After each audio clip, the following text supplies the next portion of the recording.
Hi friends, welcome back to my channel. இன்றைக்கி healthy and டேஸ்டியான recipe ஒன்று பார்க்க போகிறோம். முருங்கைக்கீரை சூப் எப்படி இருக்குதுன்னு பார்க்கலாம். ஃபஸ்ட்டு ஒரு பாத்திரம் எடுத்துக்கோங்க. அதில் கொஞ்சமாக நல்லெண்ணெய் விட்டுக்கோங்க. இது கூட கொஞ்சமாக கடுகு சேர்த்துக்கலாம். கடுகு நல்லா பொரியட்டும். இது கூட ஒரு ஸ்பூன் ஜீரகம் சேர்த்துக்கிறேன்.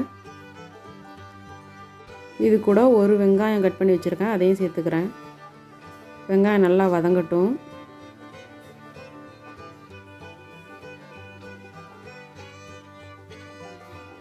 இப்போ பாருங்கள், நல்லா பொன்னிறமாக வதங்கிருச்சு. இது கூட 2 வரமிளகாய் சேர்த்துக்கிறேன்.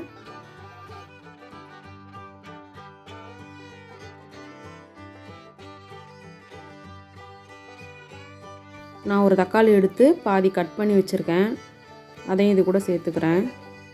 சேர்த்து நல்லா மிக்ஸ் பண்ணி விட்டுக்கலாம். தக்காளி நல்லா வதங்கட்டும்.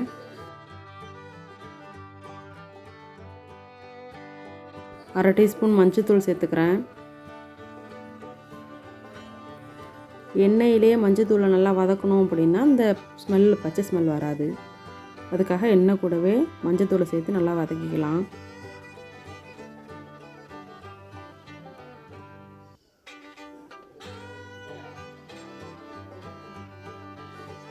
நான் ஆல்ரெடி முருங்கைக்கீரையெல்லாம் எடுத்து சுத்தம் பண்ணி வச்சுருக்கேன். இப்போ அதை இது கூட சேர்த்துக்கலாம்.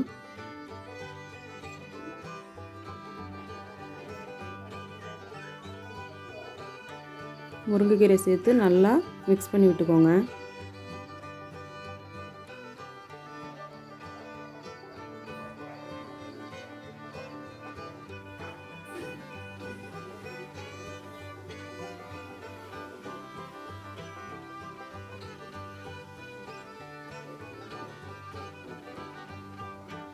இப்போ சூப்புக்கு தேவையான அளவு நான் தண்ணி விட்டுக்கிறேன். நான் 1 டம்ளர் விட்டுருக்கேன். உங்களுக்கு எவ்வளோ தேவையோ அவ்வளோ தண்ணி விட்டுக்கலாம்.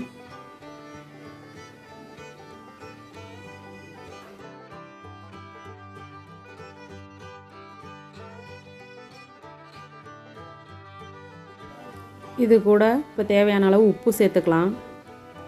உப்பு சேர்த்து நல்லா மிக்ஸ் பண்ணி விட்டுக்கோங்க.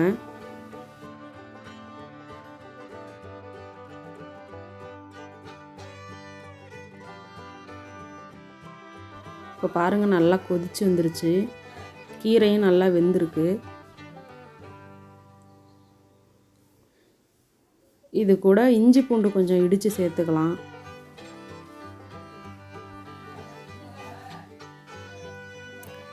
சேர்த்து நல்லா மிக்ஸ் பண்ணி விட்டுக்கோங்க.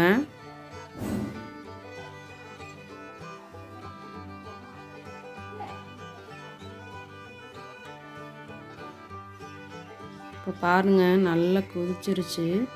இது கூட அரை ஸ்பூன் மிளகு சேர்த்துக்கிறேன்.